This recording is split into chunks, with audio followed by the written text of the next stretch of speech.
right. What day is this? Thursday, the 22nd of May. Thursday. Holy shizzle. And tomorrow I start my 4 or 5 days being solo on the farm. It means no fishing. Damn it. But after that, the fishing storm's going to start. Anyway, a whole pile of emails. Whole pile of emails of knowledge have come in, flooding from all the people out there. And be prepared. Tomorrow is the next drawing of a brand new Guard Pro trail camera with the solar panel attached, which I still haven't tried myself. I'll get around to it. They gave me one of these last year for me. I got one. I'll give it a go. And we all have to decide what we're going to do with these amazing pieces of work. These pine cone, handcrafted, one only in the whole world items. All right, so we'll do that as a group, as which we usually make the group decisions, right? We'll figure out what the hell to do with that. Tomorrow? I can't guarantee a live tomorrow yet. All right, everything's just been going a little crazy here. I rented an auger. I have to drill, I don't know how many fence post holes. That's my thing tomorrow, is getting fencing done. And as I carry on getting as much work as I can get done as I can, when I can, before I start taking all of you out onto the ocean. Now, what do we got? Quick update. I have requested, basically demanded, the information on the doctor who figures that he needed as much money as he could get out of the woman who is being murdered by our government on June 1st, which turns out that's my mother's birthday. Go figure. I've got the request out. I want his name so that we can look into him and find out what's the deal. Right? There's no secrets with the people. Not around here. Not if I have anything to do with it. There's no secrets.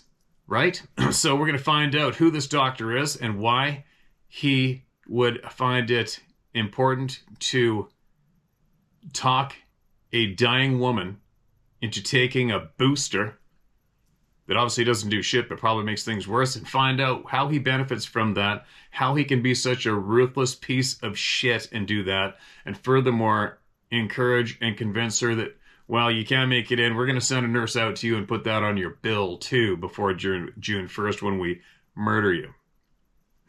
Right? I'm all over it. I'm going to find out who he is, and we're going to take it from there. All right, and does that mean something mean and violent? No, does not. That means we're going to find out who he is and find out the truth, and we're going to share the truth with the people. There you go. Like I said every day, you got some truth you want exposed and shared, this is the right place to do it. All right, and our good friend Nate messaged me. Nate has been on here. Nate did a one-on-one video with us here with me earlier, and he said that he shared that video. I made a short about it on his Facebook, and there hadn't been one view on it. They are shadow banning the video on the doctor who wants the money from the dying lady. Facebook, what a gem of a place, isn't it? Rarely ever go there myself, but whatever. There you go. That's the update on that topic. And I'm sure you will all be very interested in finding out the results of our investigation. Right? I think maybe it'd be good for me to just go find him and get him on video. What do you think? I'm all over that shit. Now, what else? On that note, one more quick little titter-bitter. Where is she? Just 1 second. Superhero... One of our rare fighting machines, Canadian fighting machine, is a female Lady veteran. Hold on a minute. Where is she? I just caught her. She has been on a lot of high-profile podcasts. Her name is Kelsey Sharon, or Sharon Kelsey. She's awesome. And she is a veteran and a fighter of truth. And she makes her sick what's going on in Canada. And she tagged me and says she wants to talk. And I'm thinking, what better person for me to talk to. So maybe I'll get her on here and have a good conversation with her. She's full of truth, big truth. And she's fighting for fellow Canadians. Pretty awesome. Now, let's get back to hearing more truth from all of you. And again, I apologize to all the people who've waited for a long time. Not much I can do about it. Now, what do we got? We have somebody sent in a couple of photographs. This is fresh out of the pan, meaning recent. This is titled Pictures/Video of Sasquatch, a Dogman, and a Mothman Hybrid. Hello, Steve. These genetic creatures were created for one sole purpose: to kill people that came too close to the subterranean bases and tunnel systems that spiderweb underneath national parks and forests of North America and pretty much every country on this planet at one point or another. I recommend you watch the movie The Fourth Kind. The Watchers, or Archons/Tall Whites, were the entities responsible for the creation of human hybrids, dogmen, reptilians, mothmen, giant hyena, bear hybrids, and 1,000 more genetically created nightmares in the past 12,972 years. And lastly, pay attention to abnormal seismic activity at exactly 10 kilometers deep and suspicious wildfires taking place currently in or around or near our national parks. Clean up for these abominations, ? Now, I don't know where the photo of the Mothman was taken, but the photo of the Dogman was screenshotted from a recording on a trail cam in Northern California in 2022. And the Sasquatch was also recorded in Northern California somewhere in 2018. All right, let's have a look at this. Now, you know the deal on this. The unfortunate thing is photos and video today are basically being absolutely instantly deemed as useless, right? All due to AI, virtual assistant shit. Yeah, I don't know. You know, it's photos, right? There's nothing I can do about it. Take from what you will or leave it, and the statement you shared, it could be valid knowledge, it might not be, but how'd you come across it? Because the way you deliver it is a bold statement, as if you know 100% firsthand for sure, right? How do you know? How do you know? I'm not being a dick. I'm just sitting at the coffee table across from you as a friend saying, well, how do you know this shit, man? How do you know this shit to deliver it in such a factual delivery where I normally go, well, I don't know, I wasn't there. Maybe it may be possible, but here's the word on the street. Take from it what you will or leave it. You know what I mean? Now, did I download that video? I'm on my phone. 1 second. All right, now here is the video included, and this isn't a strange video to most of the people on the planet. It's pretty damn good, isn't it? I mean, the description is perfect. If you look at it and describe it, what everybody reports seeing, fits it to a T. The bulky, huge shoulders, shaggy red hair. Real shaggy though, right? That's like real thick coat. Almost looks like fur when most people automatically say it's hair. There's a slowed down version. I don't know where this originated, who made this video, but I have seen it. I'm sure all of you have seen it. I've seen it a few times over the years on the internet. If it was faked, it's a pretty good one, right? It's a pretty good one. And then, of course, the ending of this video is chopped off where it came to that guy running through the ditch and that thing jumping down the ditch chasing him. I don't know anything about those video clips myself. Who made them or what? Haven't a clue. And there you go. Shared. Shared. Next. All right, this email is titled, Sasquatch is in Kansas City. Steve, last spring I was morel mushroom hunting and getting ready for turkey season here in Kansas. Found these structures and a few mushrooms. Then the dead deer Way up that tree, no blood, no bite marks. Was a bit confused. No bears, no cougars here. The deer's only predators are man and cars here in eastern Kansas. You used my deer picture before. I didn't say much. When I found these structures, I felt watched. I felt helpless, to be honest. Flat out scared. And don't get scared by much, especially by man, women, yes. LOL, all right. I've had several encounters with these beings. Definitely not a monkey, ape, orangutan, LOL. What a shit show excuse. I emailed you in 2018, 2019 about my encounter at Fort Leavenworth, Kansas, 2012, which we had to sign non-disclosure papers for 7 years. Ever since then, I've had dreams about these beings, and every now and then I have had stuff happen when I'm in the woods or fishing at local lakes with woods. I still have issues with this, but I still go in the woods to hunt.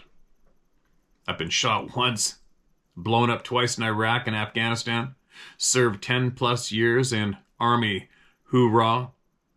But the encounters I've had several times is way worse than ever being wounded or in war. I have PTSD more from the beings than getting shot or blown up. The guys that were with me at Fort Leavenworth are way worse than myself, and they will not discuss this issue at all. You can share if you like, and use my first name, Michael. Just needed to get more of this off my chest, and thanks for having the balls to help people like me. I'm sure tens of thousands of people like me. Your videos help thousands, including me. Thanks again. If ever in Kansas, hit me up. We can hunt or fish or just shoot the shit over some beers. God bless you and yours, brother. Stay safe out there in this crazy world. Michael in Kansas. You know what? I will get a hold of you, Michael. I love turkey hunting in Kansas. Maybe we'll come up there and turkey hunt with you.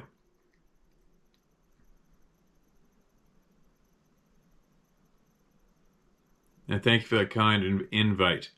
Just to make sure I didn't share your whole name here, right? All right, there we go. And there's the photos. More photos and the deer up in the tree. I don't know why these beings keep stuffing stuff way up in the tree. I guess maybe they're busy. I don't know. Who knows? Keep it up off the ground so the coyotes don't clean it up. Haven't a clue. And no, bears don't do that, and cougars don't do that. Just so you know. Just so you know. Here's another one. It's funny, we're just looking at old videos from when we used to go in the World Turkey Hunting Competition in Racine, Kansas. I was watching a few of those video clips yesterday. Forest people. Hendricks Lake, BC. Inability to share encounters. Title this email. Steve, I've watched your channel for a number of years and loved your hunt stories. I had often wondered if you ever had an encounter since you spend so much time in the bush. Then you told the viewers about your experience. My encounter spanned from 1970 to present. I had moved from rural Manitoba to an isolated mining town in the Caribou Mountains at the age of 12. I spent every waking moment exploring, fishing, mountain climbing, etc. And the first encounter was in 1971. I was across the lake from the town site cutting down trees with a hatchet to construct a raft. My friend and I took turns using the hatchet. The sun went down and it turned dark, but we continued chopping. And both of us smelt the incredibly strong stench at the same time. A mixture of skunk, wet dog, and perspiration. Our initial thought were that it was a bear. Maybe it was. But I've never known a bear to smell so foul or to be attracted to the chopping down of trees. We escaped by jumping into a rubber dinghy we had tied up on shore and headed home. Until lately, I'd always assumed it was a bear, but after giving it some thought, it is unlikely. The next encounter happened in the early spring of 1972. There was a power line that ran from the town site to the mine, which was 10 kilometers west of the town, close to the top of a mountain. Before school, I would get a ride up to the mine with my dad and ski down the power line. I would ski directly to school, and after school, I would walk back up the road, and hitchhike back up to the mine to ski the power line again. This was my daily routine, and only temperatures below -40. would deter me. One afternoon while skiing, still 2 kilometers from the town site, I came across tracks in the snow. Someone had walked down an old road, probably used to log off the area where the power line had been constructed, and crossed over the trail I had used countless times skiing. The tracks were sunk in the snow a meter or more, except where this creature stepped onto my tracks. There the prints only sunk in a foot. I could clearly make out the toes on the massive 16 to 18-inch print. Beside my ski trail was a gully over 2 meters deep and 3 meters across. I was always careful not to ski too close for fear of falling into it. Still curious, I thought, how could this creature get across the gully? I moved my gaze to the gully and saw the tracks cross it in one large step or jump. I followed the tracks of my eyes and they went across the power line diagonally, moving uphill and into the thick forest 50 meters away. Normally when I would come across something strange, I would tell my siblings, my parents, my friends, and we would go explore. If I found a huge grizzly track or tracks from a wolf pack, or if I ran into a herd of caribou, I would tell people. But when my gaze reached the tree line, I was hit with a fear that was foreign to me. I'm certain this creature was hiding in the tree line. I've been charged by a grizzly prior to this incident and 3 times after, and never had I encountered a fear that paralyzed me. This fear was not part of me. I wasn't wearing gloves as it was warm out, and I tried to move my fingers and it was impossible. Nothing would move. The feeling I had was so foreign and I couldn't understand what was happening. I thought that if I could make the track into a bear or a moose, I would be free from the grip of whatever was holding me. But the tracks were too obvious of what they were. It was like this fear was being projected onto me. After several moments of being frozen in place, I was able to slowly move my legs, so I pointed my skis in a downhill direction and started moving. My upper body was still paralyzed. After about 1 kilometer, I was relieved to discover my arms were becoming free from the paralysis. I made it back to the town site and my home. I never told anyone about this experience for 2 decades, and I never skied again that year. And I had recurring nightmares for many years with large bipedal creatures blocking me from skiing home. Isn't that something? Again, didn't tell anybody. Isn't that crazy? Back in the early 70s, I was very unaware of anything such as forest people. I never watched TV and was oblivious of anything other than my outdoor life in a remote mining town. Yet in my dreams, I would see Sasquatch. Is it not possible that the fear that can be projected by these creatures also contains subliminal instructions of not to communicate the encounter? I've also wondered if that is how these creatures hunt. By paralyzing their prey with fear would be an easy meal. I built a cabin on a lake 10 kilometers from Hendricks Lake in 1983, as I now lived in Quesnel and wanted a place near to where I grew up. Since many winters the road was never plowed, I was unable to reach the cabin in the winter.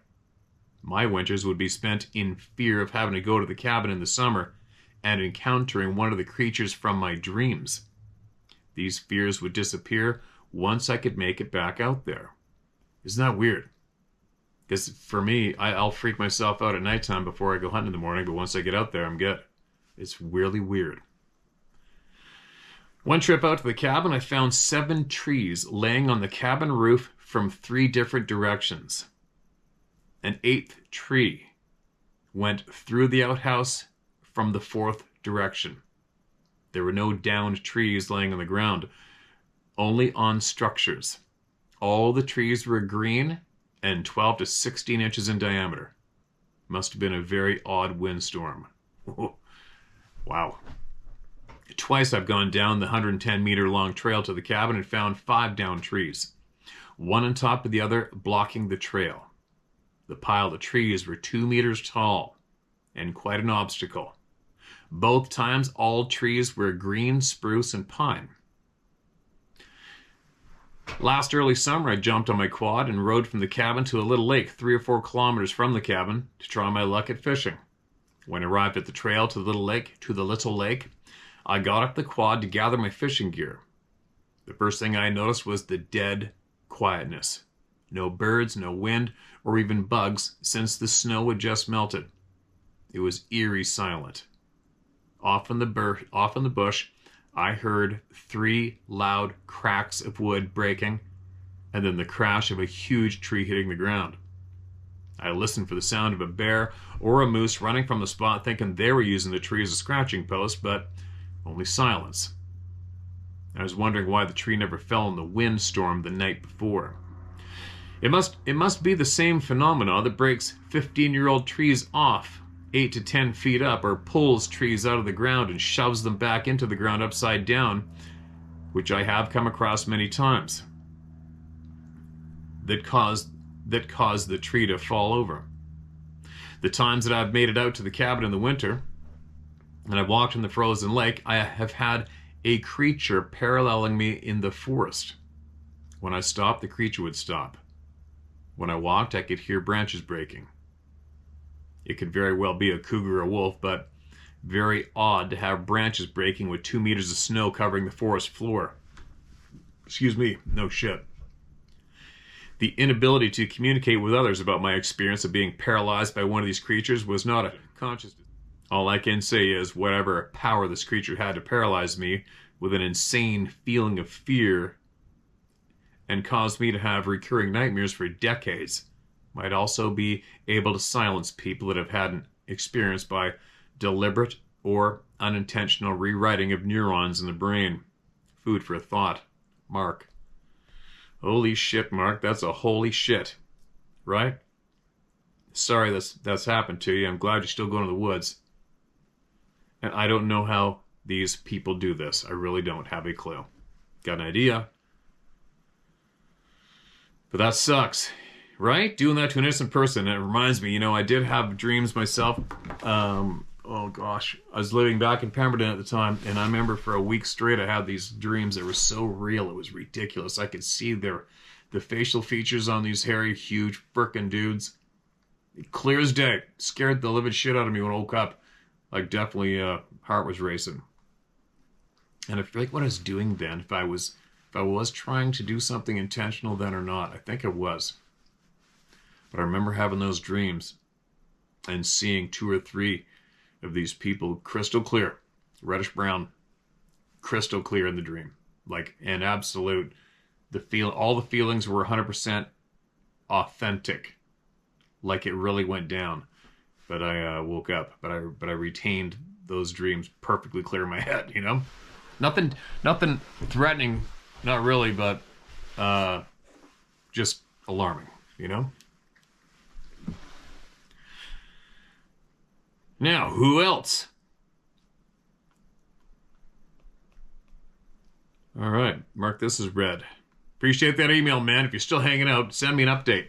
Would you, please? Send me an update if you got one. I hope you're well and safe and enjoying life. Intruder at Fishville. Hey, Steve, I have some other bizarre stories about Sasquatch, but here's just one. You probably won't read this aloud, but like everyone else, I need to get this off my chest, and admittedly, at first watching your YouTube channel was skeptical. However, with my outright contempt for all the fools making a living off the Bigfoot tidal wave of radio and TV shows, I felt compelled to share this. All right, you found the right place. This isn't just about me, but also my first wife, out of the 3 marriages I've had in my life, and her personal experiences as well. And it all starts in Louisiana, where she lived in Alexandria, and a remote area known as Fishville, where her family owned a couple of aging rustic cabins just off the logging roads of the piney woods.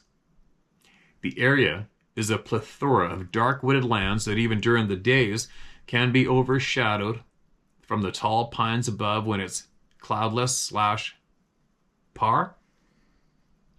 My ex told me of her days of being a little girl until her teen years of going out by herself to explore the woods, the deeply eroded creek beds and pine needle covered floor of the forest.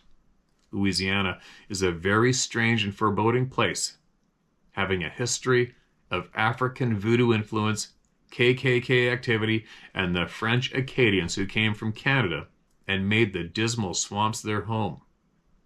With them, they brought their legend of loup-garous, the werewolf.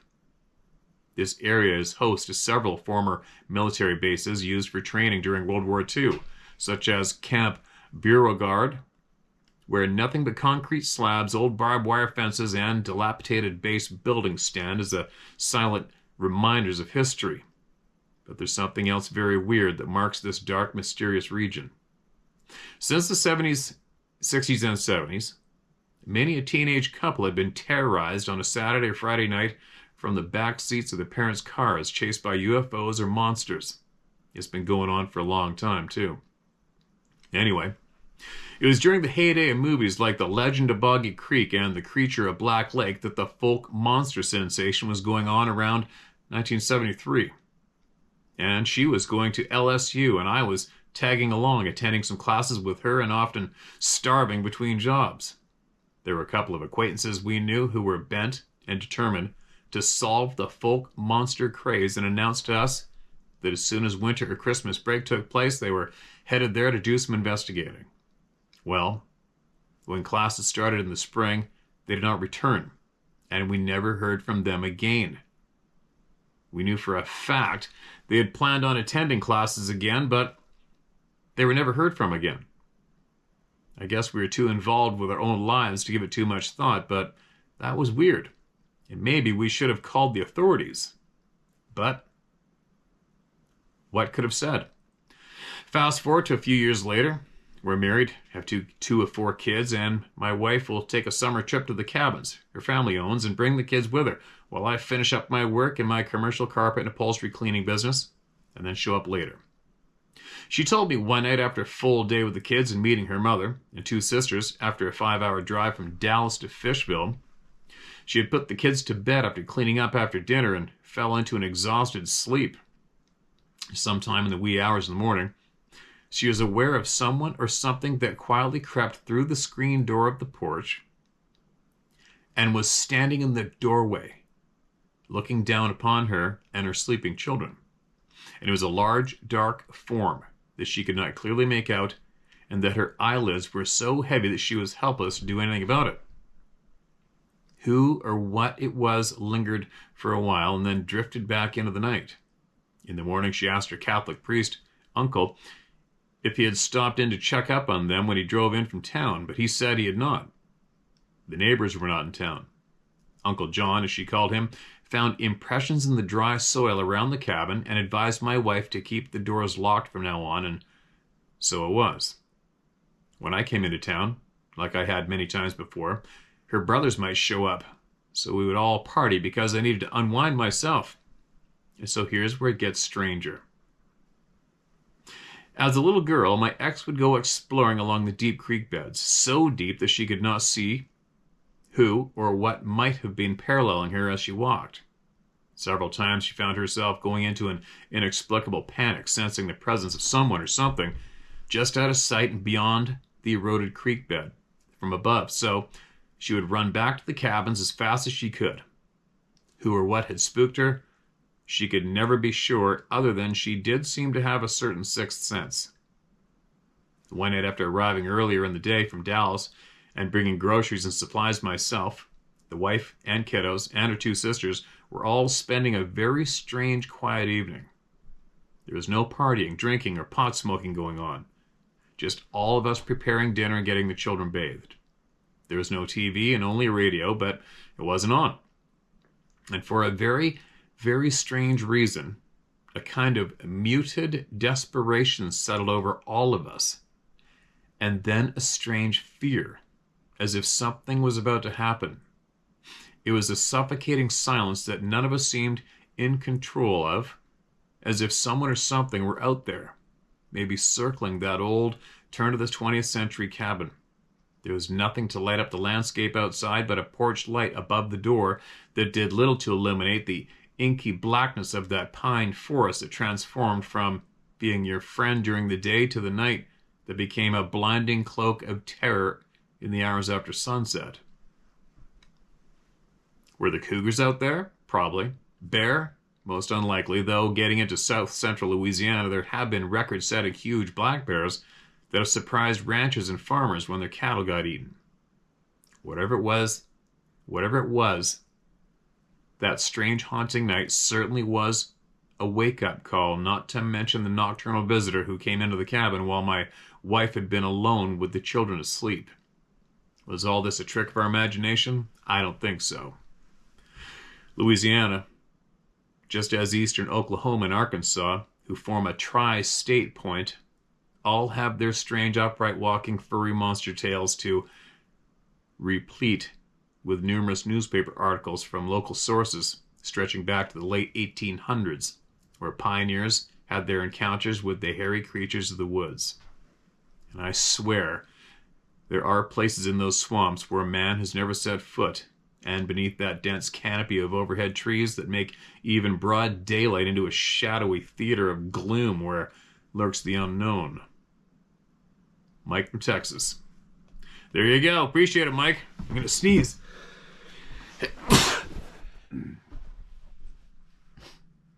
After making that road trip from Alabama to Texas, I took note of that timber and those forested swamps around Louisiana. Holy shit. We're talking some acres. Who knows what is out there in those acres? I don't think I want to be lost out there, but I definitely go in the middle of that shit and go look around, without a doubt. That's right up my alley. Yes, please. The snakes and the gators, oh well. I mean, not a big fan, but whatever, is what it is. I'd still go. Appreciate that email, Mike. Hope you're still safe and sound out there, my man. My encounters. Deer how to hunt. Years ago, like in the late summer of 1999, my wife and I were camping at Guernsey State Park in Wyoming. We pitched our tent far up Fish Canyon at the Upper Fish Canyon campground. The other campers were way too noisy down along the Guernsey Reservoir. And as darkness fell, my nice wife fell sound asleep, while I went from calm to full-bore panic, high alert, in less than 10 seconds. My sense of panic is still very much with me today, 20 plus years later. Man, that's an impactful experience, right? Sensation. Crazy. I don't envy it. I don't want to feel that. I haven't. I don't want to, but if I have to. The panic surged and ebbed all night long. It never even began to go away. I really held on to making it through until morning, but the panic didn't subside until broad daylight. I can't find any mention of Sasquatch sightings in the area, so I'm not entirely sure what to make of it, and nevertheless, I can't think of what else it might have been. Writing this email brings it all back. Let me know what you surmise caused my experience. If this is what Sasquatch encounters are like, I've had more than enough for one lifetime. And I also saw a Sasquatch on the north shore of Lake Superior. The big guy was sitting stone still with his back to me, and I had a clear view of him from his chest up. Lord, they are massive. With kindly regards, Tom Bates. Tom, I hope, and there's another paragraph, I hope I'm allowed to use that name. P.S. A couple of nights ago, my mini schnauzer buddy was really restless and had to sleep with my wife and I. I let him out twice, but after that I was too uneasy about what might be outside our house. I was asleep a little bit later when naked fear washed over me. And then I could feel it pass by and finally leave. We have had dogman sightings within a couple of miles where I live. And we live just east of Duluth, MN. And there is plenty of space for either a dogman or a Sasquatch to live in our area. I do love hearing about cryptids and all your stories. Keep up the good work, Tom Bates. More wag, less bite. There you go. That's a good one. More wag, less bite. Appreciate that, man. It's a bit of a sentence, having experienced that terror that many times. Ugh. Yuck. What do we got here? Did I read this? I don't know. Hold on a minute. All right, I skimmed it, and there's a couple of statements in there that did not sound familiar, so we're going in. Finally telling my encounter. That's what made me look ahead, because we've had that title a handful of times, right? My name is JR, and I'm an avid watcher of your show, and I'm grateful for the no bullshit message that you give to the public. Thank you for your dedication and hard work. And these are my accounts of Sasquatch. All right, my man, glad you found us. Upon leaving my military endeavors in the desert and around the world, I had a hard time adjusting to civilized life. Civilian life, sorry. I left Oklahoma and went to the mountains of Oregon to find myself. Long trip short, I found myself in the dead of winter in a tent up on King Mountain, a ways outside of Wolf Creek. One night during a whiteout, I heard what I can best describe as a mix between the largest cat scream and elk bellow I've ever heard. This yell had a massive diaphragm behind it, or so I thought. I arose and listened carefully to try and hear what it was. And not long after, I heard the same mixed scream again from down the way. And out of nowhere behind me came a growl/yell that tuned in somewhere between 10 1,000-pound grizzlies and a massive bullhorn.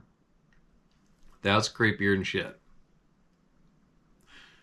This yell literally caused my internal organs to hurt. It may have been 20 yards behind me and was effing massive. I pulled my 9mm out and sit there listening as my heart thundered in my ears repeatedly. I can now hear the breathing of the mass behind me, and I'm in no position to cause threat. My 7 mag is in my truck 50 feet away. I start to panic, something I'm not accustomed to, I might add, and I searched in the dark as quiet as I could to find my truck keys. I pushed the panic button and nothing happened. Maybe the thick snow was interfering? I moved to the edge of the tent and hold the key fob up high, and I pushed the button. And soon my truck alarm sounded. As soon as my truck alarm sounded, I heard what seemed to be a T-Rex from Jurassic Park tear through the woods behind me, and then I heard a loud crash of metal and glass come from my truck. I pushed the button to stop the alarm and sat in total darkness for what seemed like hours, waiting for something to happen. Waiting for something to tear through the tent walls and end it all. Nothing happened. After what seemed like an eternity, I went outside, and all was eerily quiet. 9mm in hand, I moved toward my truck and my rifle. And upon arrival, I found a boulder the diameter of a 55-gallon drum halfway through my windshield, resting on my hood. What the F could throw a boulder this large?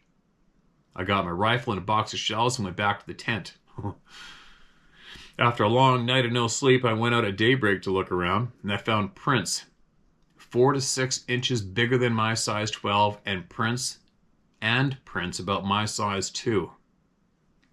Further investigation toward the first scream led me to find smaller prints around 8 to 10 inches. Holy shit, the light bulb came on. This was a family of Sasquatch. 2 years later, I teamed up with a Wolf Creek local and took up living in a school bus on an old mining claim and planned to dredge with them. We had a big pit bull that we kept on a logging chain outside, and we lived very simply. Sitting around the fire one night, the dog started to go crazy, barking toward the river and trying to break his chain. Being about a 12-pack in, I yelled into the direction the dog was barking and fired off a warning shot and thought nothing of the matter. Then hours later, asleep in the bus, I felt a jolted movement and sat up. The bus moved again. I stood to look out the windows, and even with the spotlight, I couldn't see anything. I went out and found the dog hiding under the bus, shaking and scared, and as I knelt down to check on him, something hit the ground beside me, and I figured it was pine needles or something until a rock hit the bus beside my hand, and I went straight in the bus and killed the light. I tried to wake up my buddy and he told me to shut up, go back to sleep till the bus rocked from side to side and he sat straight up and didn't move. I handed him the rifle and grabbed the spotlight to look out the windows. And as I was looking out the driver's side, I felt a slap on my shoulder and turned around to find my buddy pointing to the back emergency door. And 10 feet away, staring at me through the glass, was a massive being. His eyes and mine were at the same level, toward the top of the top glass window. His shoulders were wider than the door. I could hear that all too familiar low rumble of breathing, and I could see the fog from his breath on the window. And he had a basketball-sized head with human characteristics. Very large, square, stained teeth, and massive pupils of pitch black. His mouth had to be almost 3 times as wide as mine, and I only seen him blink once. He had a massive broad chest with mostly dark brown hair, covered areas, and scars in between the patches. Standing in dead silence, he took a deep breath and yelled at me directly, damn near breaking my ribs from the vibration. He picked up the back of the bus and dropped it suddenly without strain. I knew we were going to die. When the bus fell, I could feel the tires hit the ground, and then the shell hit the leaf springs, just like jumping a bridge on a dirt road. And he yelled once more and walked off into the darkness, and that was it. Nothing else happened all night long. I think they like watching humans squirm after they scare the living shit out of them. My assessment is that he had to be 9+ feet tall and close to 850 pounds. The idea of the amount of strength he displayed is not something I can wrap my head around. I now carry a 500 Smith & Wesson with special high-grained armor-piercing ammunition and a .365 Win Mag, which is for a last resort only. I'm not sure it's enough. Thank you for your time, and thank you for all you do to get the truth out there. Whoa. That's a doozy. That's nothing anybody else wants to experience. Holy. Remember that guy who had Bucky and his dog? The U.S. veteran who came to Canada, went up where I hunt, and almost had the same thing happen, but that thing's eyes were glowing red and it was huge, and it was behind his van. They were camped in it, and he was frickin' pissed at him. And that was only about half a mile from where I initially lost my knife. Go figure, right? Not that my knife and these people have anything to do with each other that we know of directly. Man, that's some scary ass shit. And I think the majority of people that listen and haven't had experience, I don't think the majority of the people really, truly picture just how big some of these people are. Right? And I think that enables a lot of people to walk right by them when they're in the timber. I mean, who is looking for a human-like form that big in the timber when they're walking? Nobody. I try not to. Sometimes I do, but then I stop myself because I'm always by myself in that big timber. I'm just not into it. I'd rather find a big buck and have fun, you know? But anyway, that text you just heard was me getting called into the house quick, so I'll go back in there, and I might come back out and possibly share some more or not. I'm not sure yet, but I'll know in a minute. Back in a second. All right. What a great dinner. Had elk burgers. Elk burgers are frickin' delicious, I'll tell you what. Now I'm going to read one more email, and holy cow, I picked a doozy by the looks of it. Meaning, I might not be too long. Not that we rate them by length. We don't rate them at all. But I got enough time, I think. So this is titled My Story. Steve, I really like what you're doing for the public. Keep up the good work. All right, thanks for that, and I will. My story.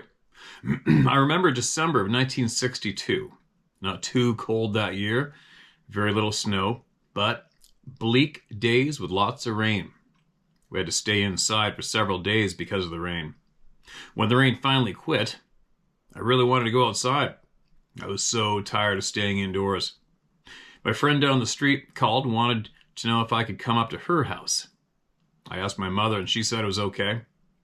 I think she wanted this fidgeting girl out of the house. Danielle wanted to get out of the house as bad as I did. Danielle wanted to get out of the house as bad as I did. We were both kind of tomboys back then. She told her mother we were going for a walk, and we did. Our street was a dead-end street and ended at a cornfield for a very large community school. The cornfield surrounded our whole neighborhood. Many of the houses had the cornfield at the back edge of their lots. There were a lot of stories coming out of those houses. Mothers who did not understand why the dogs got into the trash but put the lids back on the cans. One old beer-drinking fisherman who uncovered his boat in the spring and was surprised by a hairy, homeless man who had been sleeping in the bottom of the boat. The hairy man took off through the cornfield, and no one believed the old man anyway. After all, he started drinking his beer at 10 a.m. Yeah, last I recall, beer doesn't really make you see hairy, naked dudes. Just doesn't. Behind the cornfield was woods, and past the woods was a neat creek. We decided to walk down to the creek and see how high it was after the rain. To get to the creek, we had to go through the cornfield and the path through the woods. But the path only went through a corner of the woods, so that was not too far. We went to the dead end, through the gate of the cornfield. Yes, we were on private property and should not have been there, but we were young, and young people do unwise things. The cornfield had been plowed under for the winter and was very soft mud because of all the rain. Danielle was always in the lead, even though she was a little bit shorter than me. She was full of herself, too. Remember, she told her mother we were just going for a walk. The next thing we saw stopped us both in our tracks, and we saw barefooted prints in the mud. Okay, a lot of these people these days have seen a footprint in the mud, but this was different. In the first place, this is 1962, long before cable TV and the internet. Even long before stories come out about Bigfoot. We had life. We had life, Look, and Reader's Digest to read, and only 3 TV channels. I looked it up later in life. The first Bigfoot story in Reader's Digest was in 1969, and the first Abominable Snowman story was in 1976, and he was all white. We were back in good old 1962. What do we know? The tracks were pristine, and any current day researcher would have given his eye teeth to have happened upon this set of prints. I'm talking about a set of prints that went from behind the last house at the dead end, up and around a little rise across in front of the gate where we were. We had gone about 10 feet back from the gate, continuing across the cornfield and then up a rise over the hill toward the woods and creek. Being young then, I can say that we were about the length of 3 school buses. That would be about 150 feet of footprints. I bent down to look at one closely, and it was 1.5 inches deep in the mud. It was much bigger than my dad's foot, and the length between prints was something like 5 or 6 feet. What in the world? I was thinking. Danielle was getting so excited, she said, "Let's follow them." I thought, "Take your little self on up there, not me." I said, "No." She said, "Well, I'm going to go follow them." And I have to stop the story right here because I have something very important to tell you. This was in 1962, so the poor old beast is probably dead by now, and I think he was old at the time in 1962. The location really doesn't matter. No point in going looking for him. So I'm going to tell you where this happened. Sometime in 2015, I looked up an old insurance map of the city I lived in back then in 1962. The map circled every 2 miles from the state capitol to show the distance out from the Capitol building. Now get this. The area where we saw the footprints, the area where trash cans were raided, the area where the old fisherman saw something in his boat was 4 miles from the state capitol building of Nashville, Tennessee. Not out in the woods, not on a mountain, not in Canada. 4 miles from the Capitol building as the crow flies. You were so right, Scott Carpenter, when you said they live on the fringes of society. Okay, back to the story. Well, Danielle went over that hill, and I got up and moved to the next footprint and knelt down to take a closer look at it.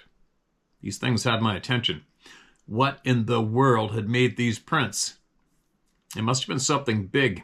They were all the same, deep, long, and far apart, starting way back as far as I could see, and then going along in a line, straight line, and up and over the hill where Danielle went. As I bent over looking at them, I noticed they had like fingerprints in them. Not real fingerprints in them, but lines like my fingerprints, only bigger. I did notice that they made note of it. I did notice that and made note of it in my young mind. And later I found out the researchers made a big deal out of that also. They called them dermal ridges. While I was lost in examining the footprints, Danielle yelled, "Run, Gail, run!"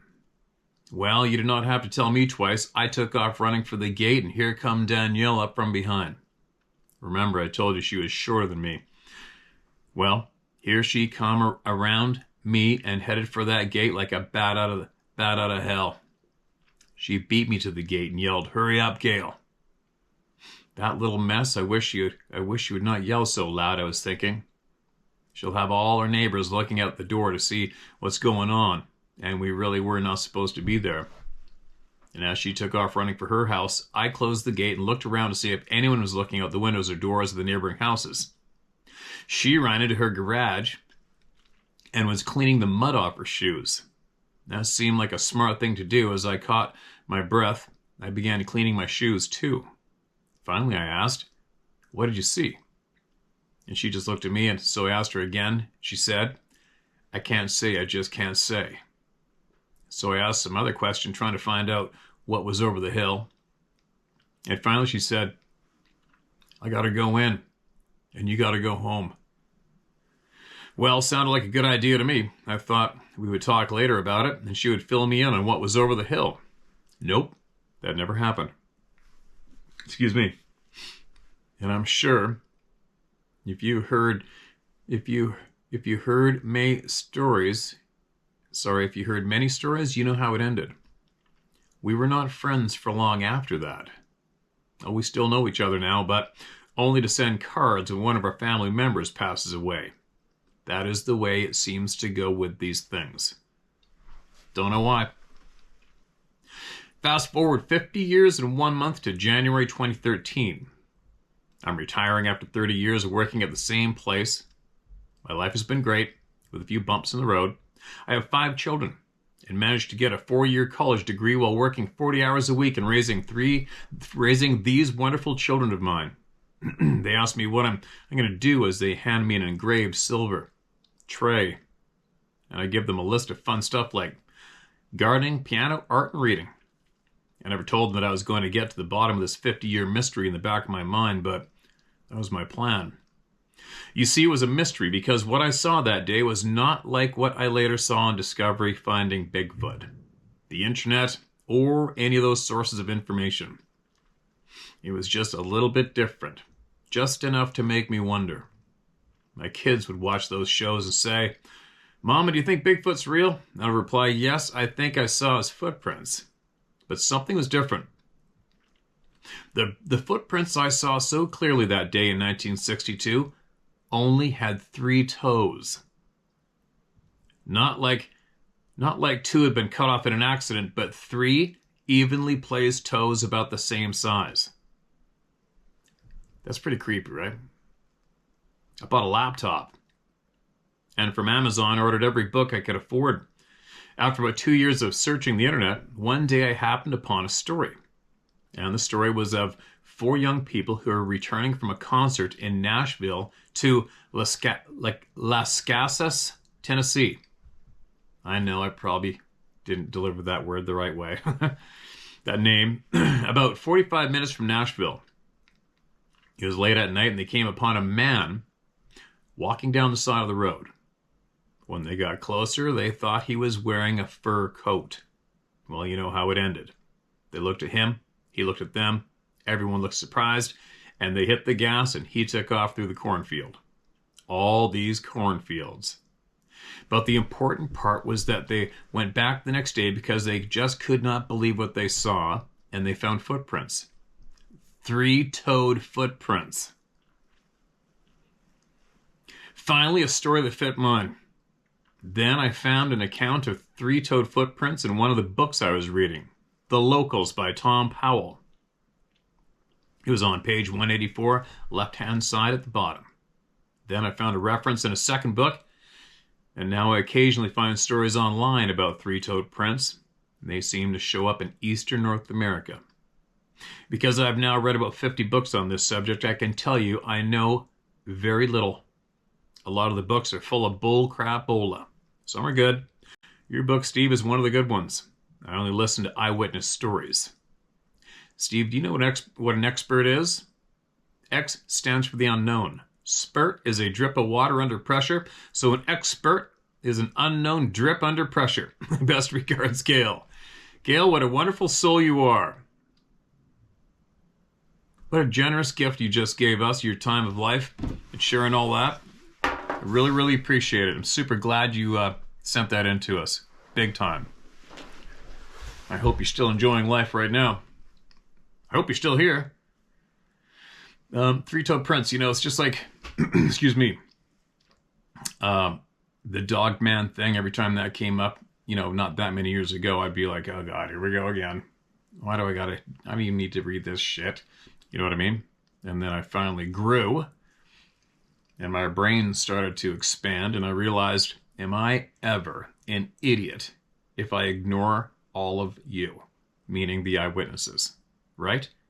I'm a dumbass. My head is wedged up my butthole until I finally realized the patterns, the various different people, the patterns and description, what they saw, and I have to force myself to accept that as fact.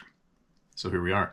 Now the 3-toed thing, that would have been me a while back too, thinking 3 toes, what the F, right? But remember my friend Shane, the guy we sat in his cabin in remote BC with the Fraser River out back, his private rural hunting cabin? And he told me the footprints they found, I believe they were around 22 inches long. They were over 20, I believe I recall him saying. And he said they were 3-toed prints. And they also had the smell accompanied too. And he said they were all terrified. That was in British Columbia. So there you go. I'm not sure how many people in British Columbia have seen the 3-toed print thing, but I know one. And I know if he saw it, that's what he saw. See, my friend is as well a lifelong British Columbia resident, hunter, taxidermist, and past ex-big game guide. He knows what he is looking at. So there you go. The 3-toed prints are here too. Why do some of these beings have 3 toes? Why is that? I think our friend Rob Duvall has a good idea why, and he shared with us a few times. But anyway, there you go, you guys. There you go. Take from all those what you will or leave it. You know what I mean? Don't blow a gasket. And if you're sitting there harboring some truth, time's ticking. Time's ticking. Right? I might be dead tomorrow. And if I die tomorrow, you're going to go, ah, shit, he's gone. I was going to share my story with all the people through him, too. Now he's toast. Right? There's that to think about. And the shit I do year from year, it wouldn't be too surprising if I bit it anytime soon. You know what I mean? So, or maybe you might have an unfortunate moment and pass on and keep all those stories held. And we never get to hear them. We never get to learn. Anyway, I'm tired. I'm rambling. It's time to carry on. And I believe I will be back tomorrow for sure. So, actually, you are hearing this on Friday, but it's Thursday night. So maybe I'll be back again later on today. We'll see. Or maybe we'll do the live on Saturday. We'll see. Right now, I will plan on doing a live after 5 o'clock Pacific time. Right now, I'm going to plan that right now, and if it changes, shit happens, I'll let you know I'll post it up on the post page, whatever you call it, on the YouTube channel. And there you go, you guys. Big winner tomorrow. Guard Pro trail camera. Big winner is going to be announced tomorrow. And again, if you are a hunter like me who uses a lot of trail cameras, these ones are very affordable, and they are the best ones I've used. And the link for the 10% discount is on the howtohunt.com website. There you go. Back tomorrow. Later.